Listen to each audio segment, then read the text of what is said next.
ሰማችኋል? አዎ ይሰማናል።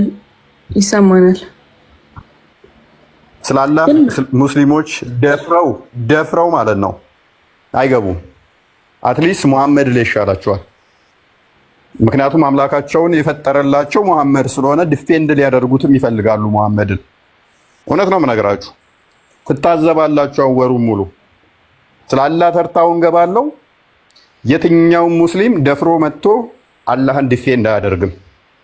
አላህን ብትሰድብ፣ አላህን ብታንቋሽሽ፣ አላህን ጠልዘ ብትል ደንታቸው አይደለም። ሙሐመድን ተናገር ግን እንዴት ሙሐመድን ተናገር ብለው ከመጅሊስ እስከ አገር አቀፍ ይጮህባል፣ ያለቅሱባል። ስላላ ደንታቸው አይደለም። ምክንያቱም አላህን የፈጠረው ራሱ ሙሐመድ ስለሆነ። ምክንያቱም አላህ በምዕናብ የተፈጠረ የሞሎክ አምልኮ በሞሎክ ስለሆነ ሁበል ስለሆነ ከሴራኖች አዳፕት ሲያደርጉት ያንን ጣዖት ያመጡት ስለሆነ ያንን የፈጠረው ደግሞ መሐመድ ስለሆነ ስለ አላህ ግድ አይሰጣቸው። ዋናው አምላካቸው ማን ነው? መሐመድ ስለሆነ ማለት ነው። ስለዚህ ኦኬ ለምን በጭንብል ትጫወታለህ ታዲያ? ለምን ዩዘርም ብሎክ አድርጉት። እስልምና ለውሸት አይቆምም። ናግባ እስኪ ና ኦርቶዶክስ የምትለው ናግባ እስኪ ናግባ። አይ ዝም ብሎ ነው ቦስ፣ ብሎክ ብታደርገው ነው የሚሻለው። አውቆ ነው። እኔም ቢስራለኝ እኮ ነው። በብሎክ ሸኙት። ልክ አንድ የማርያም የምትባል የሚል አካውንት አይታችኋል አይደል? በየኮመንቱ እንስለም እያለ የሚጽፍ ሜቢ ንጽጽር ከሚሰሩት አንዱ ነው። እዚህ እንደዛ እያለ የሚጽፈው በየኮመንቱ ላይ እንስለም እያለ ይጽፋል። ሙራድ ወዳጃችን እንስለም እያሉ ነው ክርስቲያኖች። ደስ ይበላችሁ፣ እስልምና እያደገ ነው።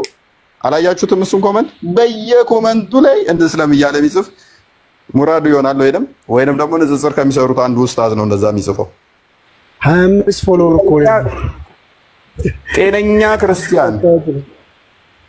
ጤነኛ ክርስቲያን እስልምናን አይቀበልም፣ ዘገምተኛ ካልሆነ በስተቀር ማለት ነው። አጋንንት ተጫውቶበት ካልሆነ በስተቀር ማለት ነው። ወይንም ዲሲቭ አድርገው አጭበርብረውት ካልሆነ በስተቀር በአረብኛ ወርተውበት ትርጉሙን ሳያቅ ሊሸወድ ይችላል። ምክንያቱም የሆነ መጽሐፍ ያመጡለትና ይኸው የአምላክ ቃል ነው ብለው ያነቡለታል። ወደ መጽሐፍ አምጥቶ በአረብኛ ነገር ያወሩበታል። እስልምና በውሸት ላይ የተመሰረተ ሃይማኖት ስለሆነ ከዛ በዘለለ ቁርአንን ብቻ አንብቦ ሐዲስን ብቻ አንብቦ ከዛ መጽሐፍ ቅዱስን ብቻ አንብቦ የትኛውም ሰው ሙስሊም አይሆንም። የትኛውም ሰው ማለት ነው። ግን ምን ይሰሩታል? አረብኛ እኮ ልዩ ትርጉም አለው ቋንቋው ምናምን ይሉና የራሳቸውን ኢንተርፕሪቴሽን ይጨምሩበታል። ከዛ ወዲያ ትናንትና የመጣ እስልምና ለመታደግ የተጻፉ መጽሐፍቶችን ያነቡለታል። አረብኛ የተነበበ ሁሉ እውነትም መገለጥ ይመስላቸዋል። ሰዎች ይሸወዳሉ። እዛም ይሸወዱ ሊኖሩ ይችላሉ። አንድ በዚህ አንድ ደግሞ ብዙ ዘገምተኛ ሴቶች ስላሉ ማለት በወንድ የሚታለሉ ክርስቶስን ለወንድ ብለው የሚለውጡ እንደዛ ሊሆን ይችላል። እመኑኝ የትኛውም ክርስቲያን ተጭበርብሮ ከሄደ እውነታን ሲያቅ ይመጣል። ሲመጣ ደግሞ እስልምናን በምን አይነት ሁኔታ መልሶ ዲባንክ እንደሚያደርገው ማለት ነው። መልሰው ይቀብሩታል ልክ ሲመጡ ማለት ነው። ሄደው ሲመጡ አብዛኞቹ ይወጡባቸዋል፣ አጭበርብረው ይወስዷቸዋል። እውነቱ ሲገባቸው ተመልሰው ይመጣሉ። እና ጣዖታቸው አላህና ሙሐመድ ናቸው። አላህን የፈጠረው ሙሐመድ ነው። ለዛ ነው በዓለማችን ላይ እስከዛሬ የተነሱትን የተገደሉ ክርስቲያኖችን አስተውሉ። ወይንም ደግሞ ይገደል ብለው የጮሁባቸውን ልብ ብላችሁ ይው። አላህን ተናገረብን ብለው አይደለም፣ ሙሐመድን ተናገረብን ብለው ነው። ሙሐመድ እንደዚህ አድርጓል ስትሏቸው ስድብ ይመስላቸዋል። ሐዲሱን ስታነቡት አላህ እንደዚህ ያዟል ብትሏቸው ግን ደንታችሁ አይደለም። ሙሐመድ እንደዚህ ያዟል ስትሏቸው ግን ይገደል ይሏቸዋል። ምክንያቱም ጣዖታቸው አላህ የፈጠረው ሙሐመድ ስለሆነ መስጊድ እየተባለ የሚሰበክላቸው ስለ አላህ ሳይሆን ስለ ሙሐመድ ስለሆነ ደግሞ ቡሃሪ 15 ላይ ከነፍሳችሁ በላይ ከልጅ ከእናት ከአባታችሁ በላይ እኔን አስበልጣችሁ እስካልወደዳችሁ ድረስ የገሃነም ናችሁ ስላላቸው፣ እምነት የላችሁም ስላላቸው ግዴታ አንድ ሙስሊም ልብ በሉ ከሚስቱ ከአባቱ ከእናቱ ከራሱ ነፍስ በላይ ሙሐመድን መውደድ አለበት። አለበለዚያ ሙስሊም አይባልም።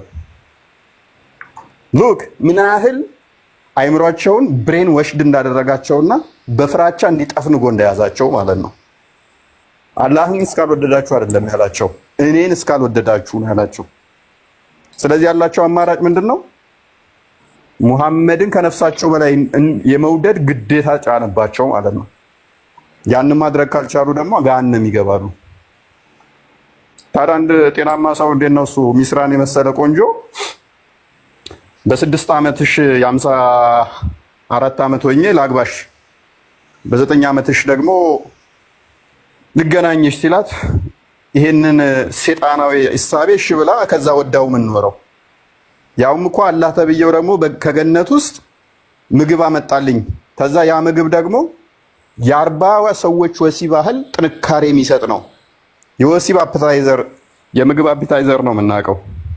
ለወሲብ አፒታይዘር ላከለት አላህ ተገነት ውስጥ ማለት ነው። አሳስቦት አላህ ወሲብ የሚያደርግበት ለሙሐመድ ጅብሪል ልኮ ምግብ ላከለት። ያ ምግብ ምን ያደርጋል? ሙሐመድ ወሲብ ሲያደርግ እንዳይደክም የሚያደርግ ነው። ባንዴ 40 ሴቶች የሚደረምስበትን ላከለት። ከዛ እንደዛ ይህንን አካል ከዛ ስተቸው ይህንን አካል ስታነብ ምንም አትበል፣ በቃ አንብብ፣ ዝም ብለህ አንብበው። ለሙሐመድ የ40 የወሲብ ጉልበት ወይንም ደግሞ 40 ሰዎችን በአንድ ቀን ወሲብ እንዲያደርግ ጅብሪል ከገነት ምግብ ይዞለት መጣ የሚለውን እንኳን አንብበህ ብትጠይቃቸው አንተ ጥላቻ አለብህ ለእስልምና አንተ ምናምን ይሉሃል። ዋይ ለምን ጻፋችሁ ታዲያ? ይሄ እኮ ታሪካችሁ ነው። ይነበብ። በገነት ውስጥ ነብያችሁ የ4000 ሰው ሉክ የ4000 ሰው የወሲብ ጉልበት አለው ብለህ ስታነብ አንተ በቃ ለእስልምና ጥላቻ አለብህ። ለምን? ይሄ እኮ ታሪካችሁ ነው። የነብያችሁ አስተምሮ ነው። አትበሳጩ። የሚያሳፍር ስለሆነ ነው። የሚያሸማቅቅ ስለሆነ ነው። በቃ እኔ ተውኳችሁ። አሁን ስለ ሙሐመድ ማንሳት ተውኩኝ፣ አሳዘናችሁኝ። ትንፋሽ ልስጣችሁ። ስለ አላህ እናወራ። አይነው ስለ አላህ ስናወራ አይከፋችሁም።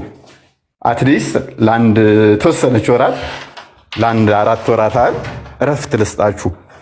አላህ ጣዖት እንደሆነ ኤቭሪቲንግ እናሳያለን።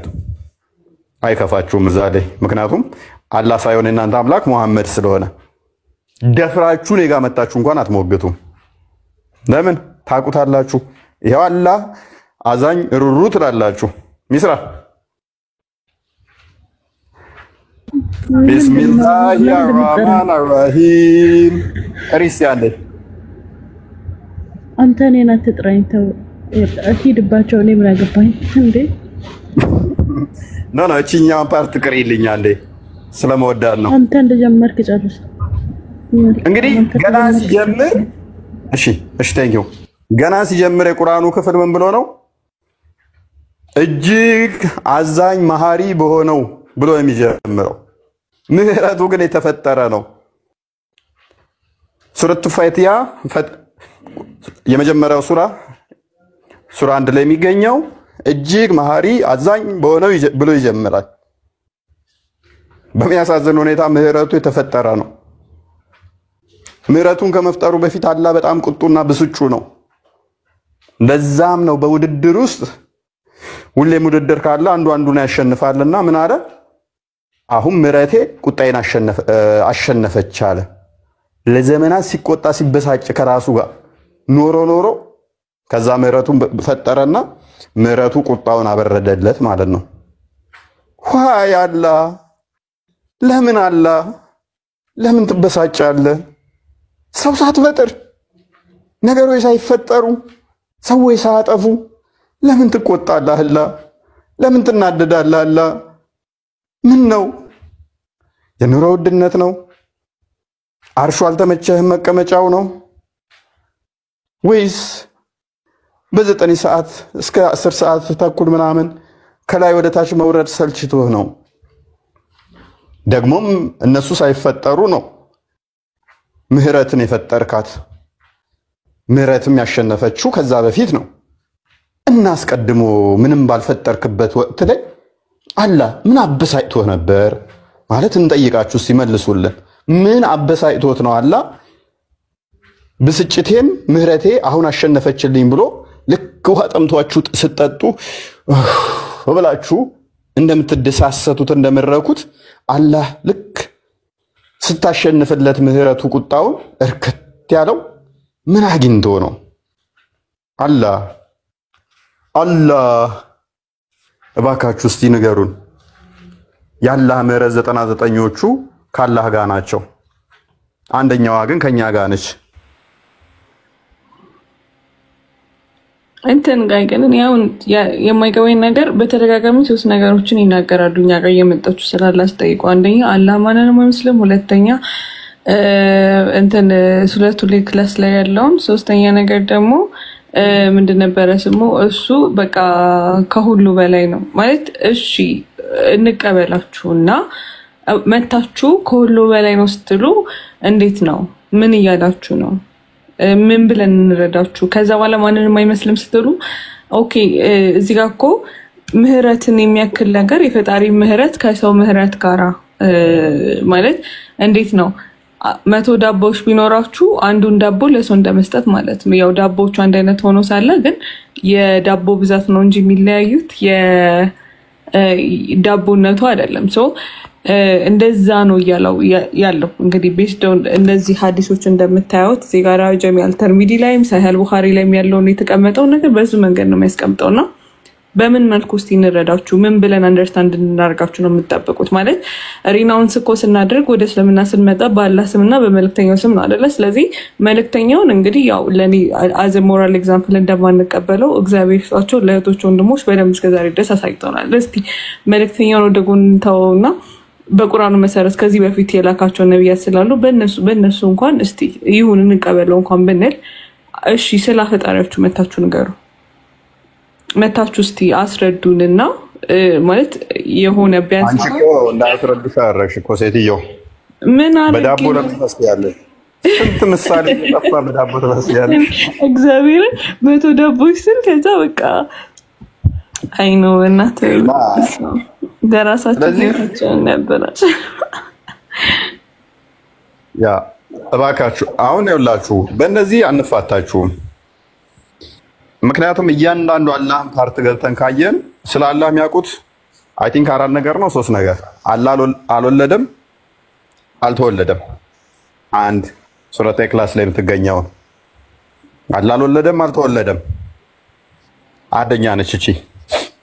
እግዚአብሔር ይመስገን እኔም ገና አልወለድኩም። አትሊስት አላህ ጋር አልወለደም ከሚለው ጋር ተመሳስለናል። ለምንድን ነው ያልወለደው? በያን አልተልቢስ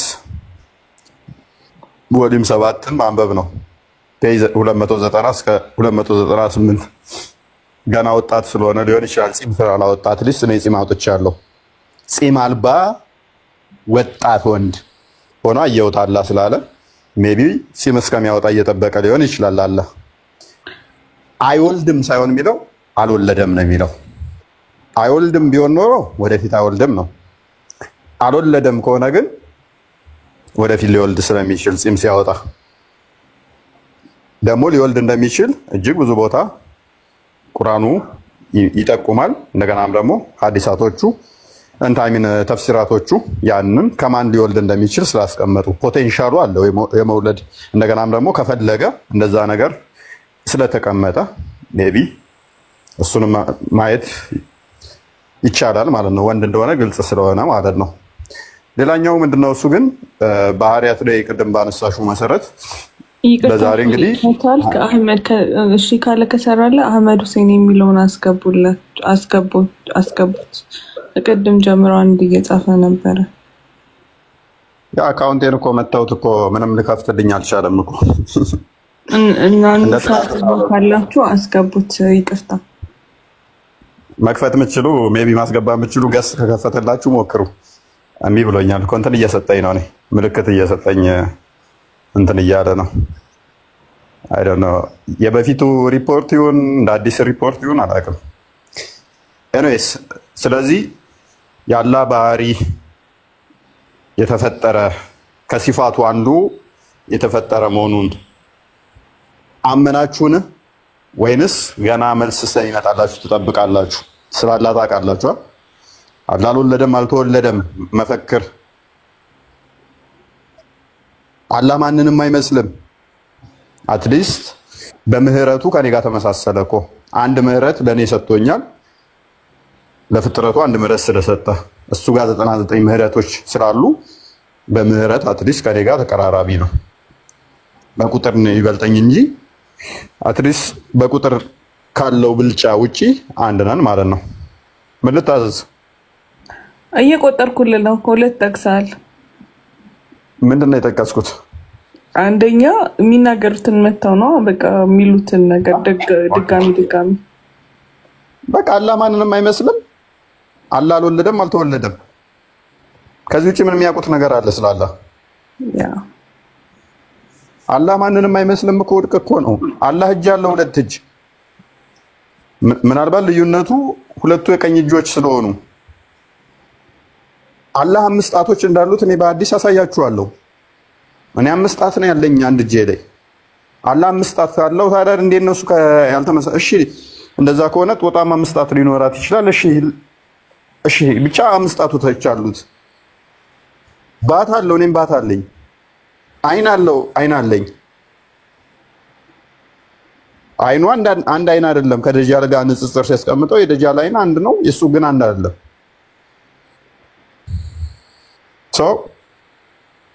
እንደገና ደግሞ ሙሐመድን ዋርማፕ አድርጎታል አላህ። እጁን ሙሐመድ ትከሻ ውስጥ የከተተበት ፓርት ታስታውሳላችሁ? ሚራጅ ላይ ስለዚህ አረ ሐዲስ ሚራጅ ሄደ ጊዜ ነው ሐዲስ ላይ እንትን ላይ ነው እንትን ውስጥ ባለበት ሰዓት ላይም አግኝቶታል። እሱ ወደፊት እናየዋለን በሰፊው ስለምንገባበት። ሙሐመድን ቁጭ ብሎ ቅዝቃዜው አለ። በቃ ልክ ቆይ የምን እጅ ነበር ቀዝቃዛ? የድመት አፍንጫ ነው ቀዝቃዛ የሚባለው? የውሻ አንቺ ውሻ ምን ልትሆኚ አፍንጫውን አየሽ? የውሻ ነው የሚባለው። ለምንድን ነው የምትጠይቅኝ? የውሻ ነው የሚባለው። አንቺ እኮ ሮጠሽ ነጃሳ ነገር እየጠራሽ ነው። ነብይ እስናን ነጃሳ ይኸውልህ፣ ለምትጠቀምበት ውሃ ከሆነ እስናን ነጃሳ ብለን ልትደመድመው አትችልም ወይ? በህይወት መላካ ገባ ሙሻ ካለ ብለዋል እኮ እሺ የቆመሻ ነው ታዲያ ነጃሳ። እሱንም ስፔሲፊክ አድርግልና በደንብ አብራራለሁ። እንደዛማ ከሆነ ሱናን አቢ ዳውድ 37 67 እና 66 እንዲሁም ደግሞ ሱናን አናሳይ 327 ላይ ራሱ በውሻ የሞተበትን ተጠቅሞታል። ነጃሳነት እንዳልሆነማ እናውቃለን። ግን ያቺ ትሪኳን ታውቂያታለሽ? የሆነ መገለጥ መጣ። አይሁዶች የጠየቁ 3 ጥያቄ ነበረ። ለእነኛ ጥያቄዎች ደግሞ ነገ መልስ እሰጣችኋለሁ አለ። በማግስቱ ሲጠብቁት የዋሽታ ሆኖ ቀረ በዛው ማለት ነው። 15 ቀን በኋላ አረ መልሱን አመጣለሁ ብለህ ጠፋ ይሉታል። ኖ ቤቴ ውስጥ ውሻ እኮ ገብታ ጅብሪል መልሱን ሳመጣልኝ ቀርቶ ነው ብሎ የፎገረበት ፓርት አለ። ከዛ በኋላ ውሻ ከገባ መልስ አይመጣም እንደ ይሉታል። ታውቃላችሁ ጅብሪል መጣና ለምንድን ነው ቤት መልስ አመጣለሁ ብለህ የቀረኸው ስለው ቤት ውስጥ ውሻ ነበረች አለኝ። በዛ ምክንያት ነው መልሳችሁን ያላገኘሁት አለ። እና ውሾቹን በማግስቱ እንዳለ እንዲገደሉ አደረገ ማለት ነው። ኤኒዌይስ እሱን ደጋግሜ የሆነ ሰዓት ገብቼበታለሁ። አይ ቲንክ ላይቭ ገብቼበታለሁ። ዩቲዩብ ላይም ጭነው ጥሩ ታይቷል። ኤኒዌይስ ሌላ ጊዜም ልንገባበት እንችላለን። የሆነ አንዱ ምላሽ ሰጣለሁ ብሎ ሲንተባተብ አይቼው በዛ ቦታ በውሻ በሱ ጉዳይ ላይ አስቆኛል። በቃ እንዳለ መካድ ነው ስራቸው ሙስሊሞች። ሊካድ ማይችል ሀቅ ምንድነው? እውነታን ለመሸፈን ይሞክራሉ፣ ግን እውነት ሊካድ አይቻልም። ብቻ እንቶ እሱኛው ቶፒካችን ስላልሆነ ወደ አላህ ብንመለስ የተሻለ ነው። አይሻልም? አዎ በጣም ናኑሻ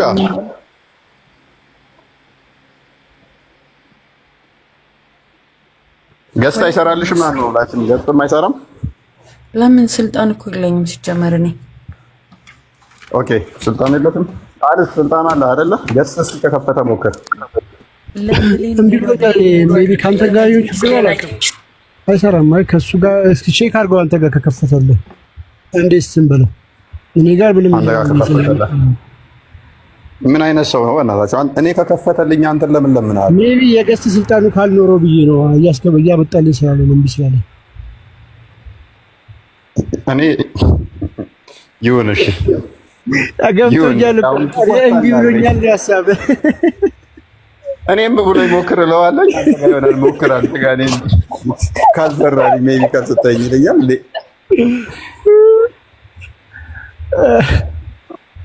እንዴ ነችና ይሄንንም ልፈስርልህ እንዴ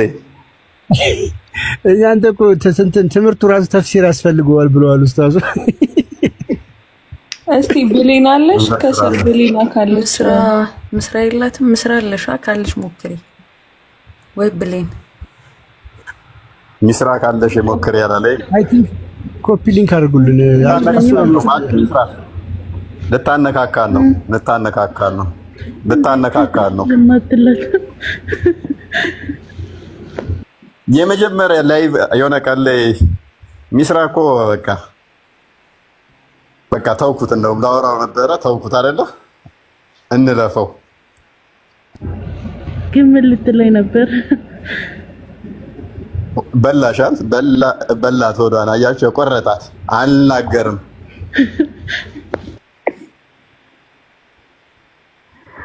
ኤኒዌይስ ምንድነው እሱ ማሳየት የፈለግነው እንግዲህ በተውሂድ ያምናሉ በእርግጥ ተውሂድ የሚለው ቃል በቁርአን ውስጥ የለም ተውሂድም በሶስት ይከፍሉታል ያው እናንተ በስላሴ የምታምኑ ስላሴ የሚባል መጽሐፍ ቅዱስ ላይ ሽታውም የለም እያሉ የሚደነፉት አካላት ተውሂድ የሚባለው ቃል በቁርአን ውስጥ ሽታውም የለም ቃል በቃል ተውሂድ የሚል ቃል በቁርአን ውስጥ የለም ተውሂድ በሶስት ይከፈላል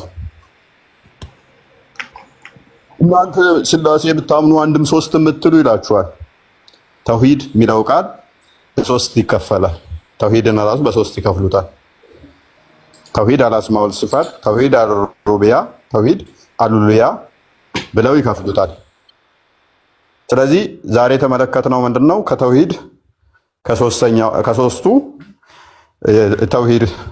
ተውሂድ አልአስማኡል ሲፋት ከሚባለው ውስጥ የአላህን ምህረት ነው የተመለከትነው የአላህን ምህረት ከነኚህ ሶስቱ አንዱ የአላህ ምህረት የሚገኝበትን ተመለከተን ማለት ነው አላህ መሐሪ ነው መሐሪ ጀር አዛኝ በሆነው አላህ እያሉ የሚሉት ምህረቱ የተፈጠረ ነው 100 ምህረቶችን ፈጠረ 99ን ለራሱ አስቀረ አንደኛውን ለፍጥረቱ ሰጠ ከዛ ምን ብሎ ተናገረ ምህረቴ ቁጣዬን አሸነፈችልኝ ብሎ ተናገረ ይሄ ማለት ምን ማለት ነው ባይ ዲፎልት አላህ ምህረቱ ቁጣውን ከማሸነፏ በፊት አላህ ቁጡና ብስጩ ነበር እኔ ሳሎን ምለው ሐዲሱ ነው ምልክት ያደረግሽ ያሳያቸውን የሳውራ እውነት አላህ ምህረቱ ቁጣውን እንዳሸነፈች ቁጣውን እንዳበረደችለት ኢቭን ዶሚኔት እንዳደረገችው ኦቨርካም እንዳደረገችው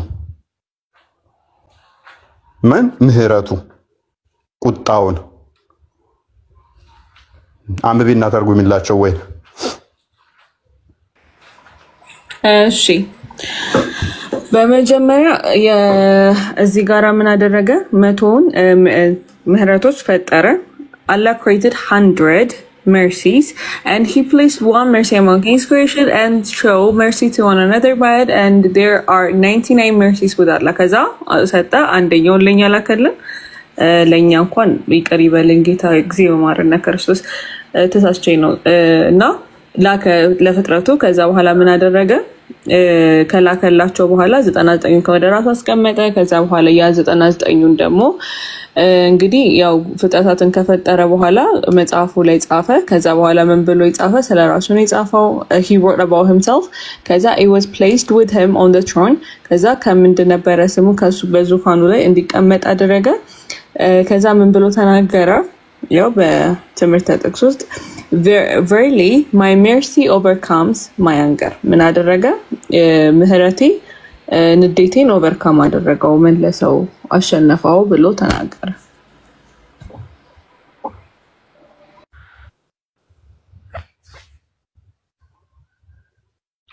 ያ እናመሰግናለን። እንግዲህ አሸንፎለታል። እንግዲህ የኛስ ማንኛው ነው ያሸነፈው? ቁጣችን ነው ምህረታችን ነው ያሸነፈው?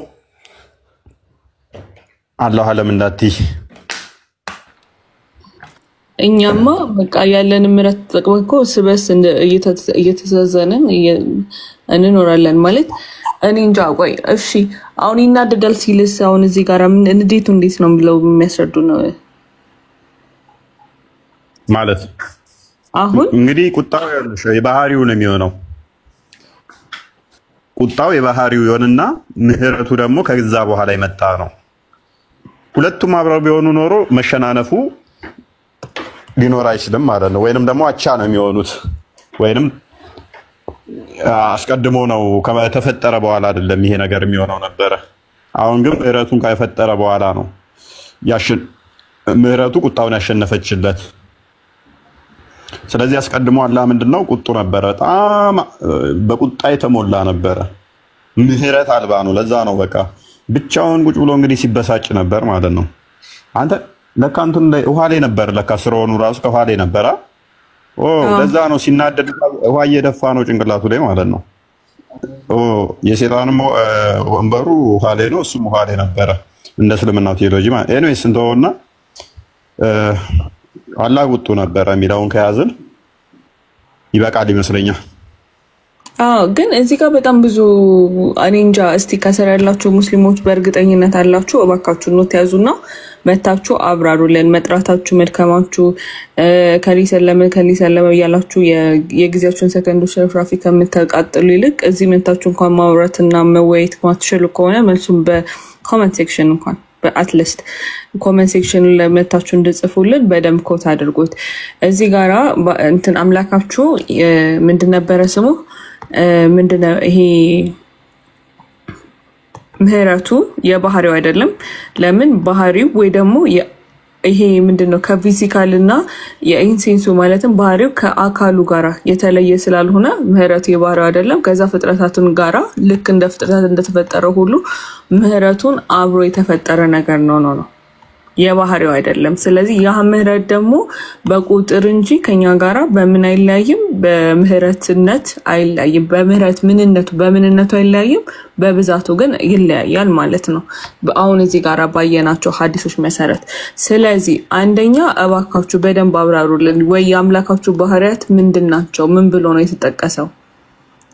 አንደኛ እኔ ፐርሰናሊ ያሉኝ ጥያቄዎች፣ አንደኛ የአላህ ባህሪያት ብላችሁ ባህሪ በመጀመሪያ ደረጃ በእስልምና እንዴት ነው የአላህን ባህሪ የምትረዱት?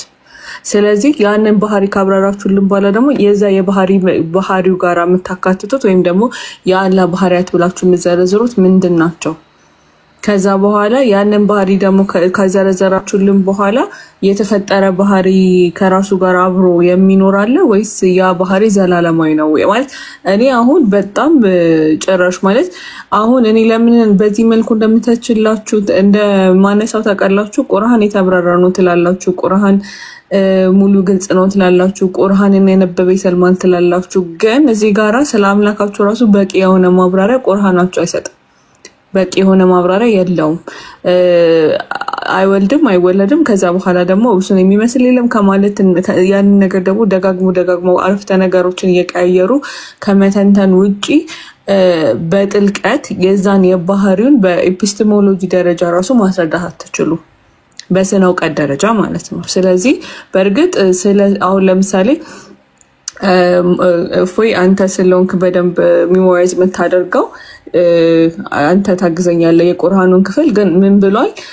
ስለ ሩሁ ሲጠየቅ እንዳትጠይቁ፣ ስለ ሩሁ መጠየቅም እንደተከለከላችሁ ይናገራልና እነዚህ 1785 ኦኬ ቲንክ ዩ እና እዛ ላይ በግልጽ አስቀምጠዋል። እኔ ሐሳቡን ነው ቁጥሮቹን በደንብ ሚሞራይዝ ስለማላረጋቸው ነውና ምንድን ነበር ያስበው በዛ ጋር በግልጽ ስቴት አድርጓል። በቃ እንዳትጠይቁ ተብላችኋል። ስለዚህ እነዚህ ማብራሪያ ስለተሰራ ነው ወይስ ለምንስ ነው እንዳትጠይቁ የተባላችሁት? ማለት እነዚህ አካላት ላይ በክሪኤሽን ላይ ምን አድርገዋል?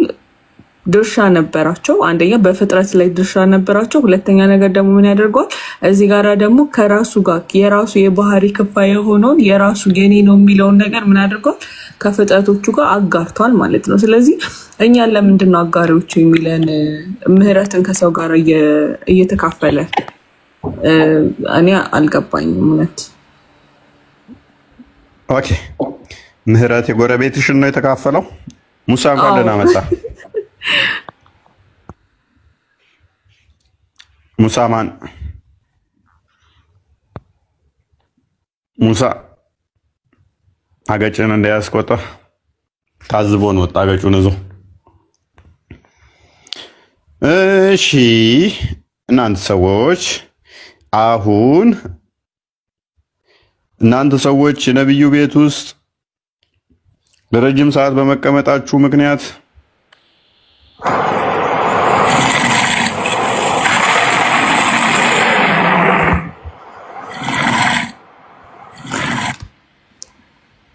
ምንድነው አንበሳ ሊያስበሉን ነው እንዴ? ቢበላ የለውበትም። እሺ ነብዩ ቤት መጥቼ ትላለህ ሁሌ ወይ የአንበሳ በተላከ ቁጥር ዴ በቃ ድንግጥ እያለ ነው። አንቺ ራሱ ካሜራውን ዘግተሽዋል ነበር። እኔ ምንም ያደረኩት ነገር የለም። እንዴ በቃ የሆነ እንትን መንፈስ ራሱ ይነግረኛል። የሆነ ያድንጋጤ አባረብሹና እንማማርበታ። ምንድነው አንበሳ እየላካችሁ ተረብሹን? ስራ ጠብቁ። እግዚአብሔር ይስጥልን። ለምንድነው እግዚአብሔር ቢሰጣቸው? እግዚአብሔር ይስጥልን። ለማይነኝ እንዴ እዚህ ጋር ቁጭ ብዬ ስታይኝ እያስተማርኩ ነው እየለመንኩ ነው እንዴ? አይ ምን ያህል ተባረክ ሲል ከታች አመስግኑ ነው ወይ ብዬ ነው ለማኛስ መሰለኝ እንኳን ለማኛስ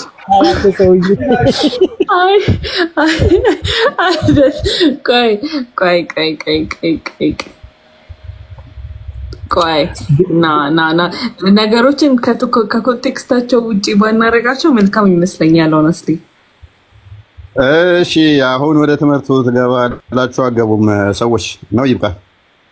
አይ እንገባለን ግን የመጡ ቢሆን ጥሩ ነበረ። ገሳችን ቢከፍትልን አሪፍ ነበረ። በጣም ብዙ ልንሄድበት የምንችለው ርዕስ ነበረ ግን የተወሰነ ተፋግበት አሪፍ ነው። ተመችቶኛል። ስዞር ነው ያልኩትና ዛሬ ድካሙም አለ ይመስለኛል። የሆነ ለምን እንደሆነ አላውቅም። ትንሽ አሁንም እየተንቀሳቀስኩ ስለማወራችሁ እንትን ነው ጉዳይ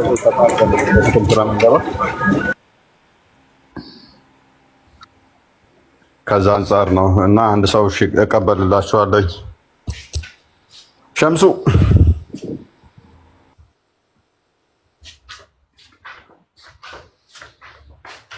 ሸምሱ እንኳን ደህና መጣህ።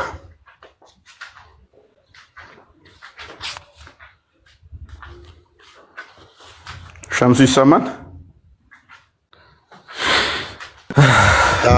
ይሰማል ወንድሜ። ሰላም ነው? እንኳን ደህና መጣህልኝና እንኳን ደህና ቆያችሁልኝ። ሰላም ነው? ሁሉ ሰላም ነው። ለመግቢያ ግን አንተ እፎይ ነህ? አዎ እፎይ ነህ? አዎ እፎይ ነህ። ደህና ነህ? ሁሉ ሰላም ይመስላል። አዎ በቅርብ ርቀት እየተከታተልኩ ነው። በቅርብ ቀን ደግሞ አንተን አንገትህን ቆርጬ ለሙስሊም ወለ አደባባይ ላይ እንደሚሰቅለው ደግሞ አትጠራጠር። እሺ ወንድሜ ብሎ ግን አርዳሃለሁ አይከብድም? ወንድሜ ብሎ አርዳሃለሁ ማለት ግን አይከብድም? ትንሽ ሙዚቃውን ድምፁን ታንሳው። በወንታን ጣጣ የለውም። በወንታን ጣጣ የለውም። መስለቶ ችግር የለውም። አሁን ስማ በቅርብ ርቀት በጣም አድርጌ እየተከታተልኩ ነው። እኔ እንኳን ባላገኘ ወንድሞቼ ቢያገኝ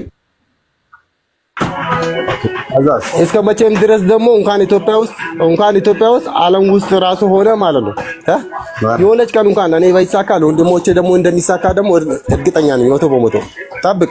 ማለት ምን ልታደርገኝ? ልታርደኝ ነው? ልታርደኝ ነው?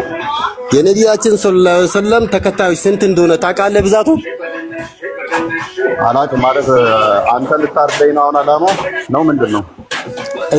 እዛ ውስጥ ግባና የእነሱን ተከታዮችን ሙስሊም በዓለም ውስጥ ስንት ሙስሊም እንዳለ ደግሞ ተከታዮችን ከነዛ ውስጥ ደግሞ አንደኛው እኔ ነኝ ለምሳሌ ማለት ነው። ይላ ስለዛ ከነዛ ውስጥ ደግሞ ምንም ብትሆን ምንም አታመልጥም እስከ ህይወት ፍጻሜ ድረስ ማለት ፍጻሜ ድረስ። ከዛ በኋላ ሰምታላ። ከዛ በኋላ ግን አመልጣቸዋለሁ። በቃ የትም አታመልጥም አልኩህ። አይ ከህይወት ፍጻሜ በኋላ ማለት ወደ ክርስቶስ ነው የምሄደው እኮ ወደ ክርስቶስ ስለሚሄድ አንተ ወደ ገሃነም እኔ ወደ ገነት። ክርስቶስ ተሳደብ ብሎ እኮ አላከም። አንተ አሁን ወደ እምነት ውስጥ ክርስቶስ ያትግባል። ክርስቶስ ተሳደብ ብሎ አንተን ክርስቶስ ተሳደብ ብሎ አላከም። ለምሱ ደግሞ የምታወራው መጣ ወንድም ያልከኝ ወንድም አሜን ብዬ ተቀበልኩ። ባገኘ እርዳለሁ አልከኝ። ግን አሁን በዲላ ነው ብታርደኝ እውነት ብታገኘ ታርደኛለህ?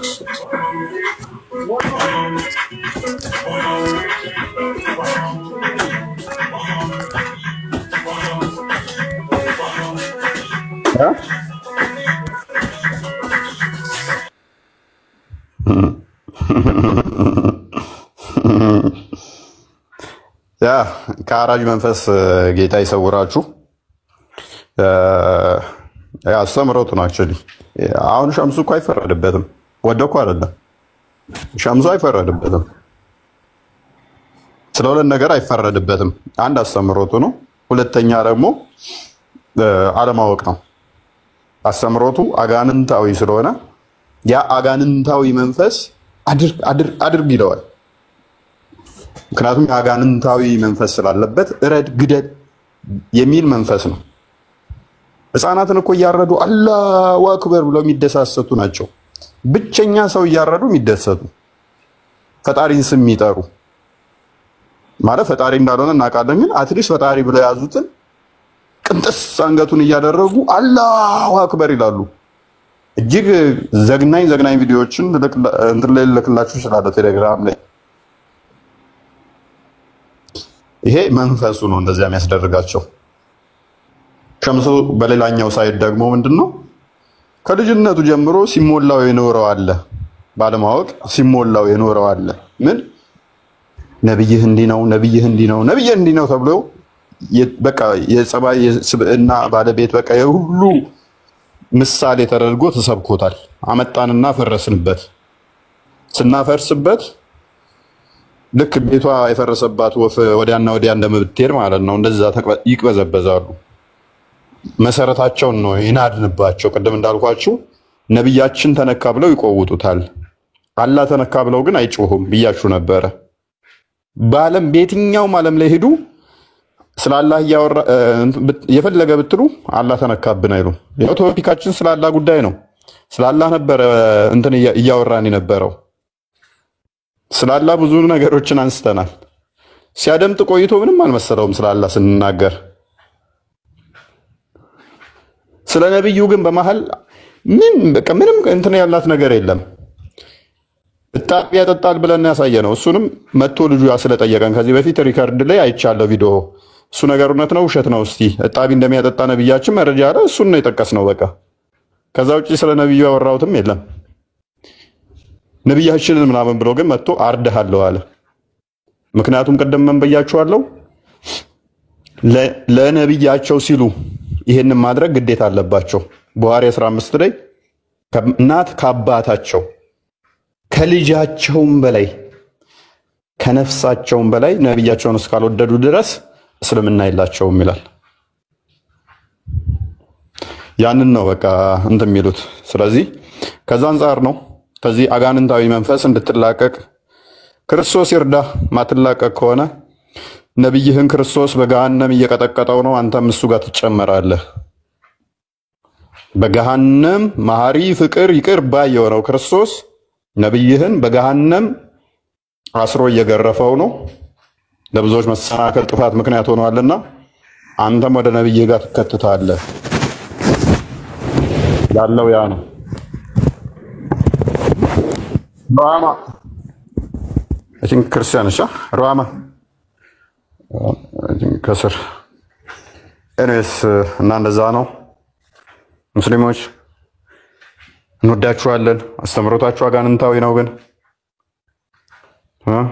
ምን እናድርግ? ሙሐመድ ነው የበደላችሁ፣ እኛ አይደለንም። ስለ አላህ እናውራ። ስለ ሙሐመድ ትተናችኋል። ስለ አላህ ብቻ እንነጋገር። አላህ እንደማያስከፋችሁ እናውቃለን። የሙሐመድን ስብዕና እናንተም እንደተሸማቀቃችሁበት ስላወቅን ትተንላችኋል። ስለዚህ አየር ሳቡ ትንሽ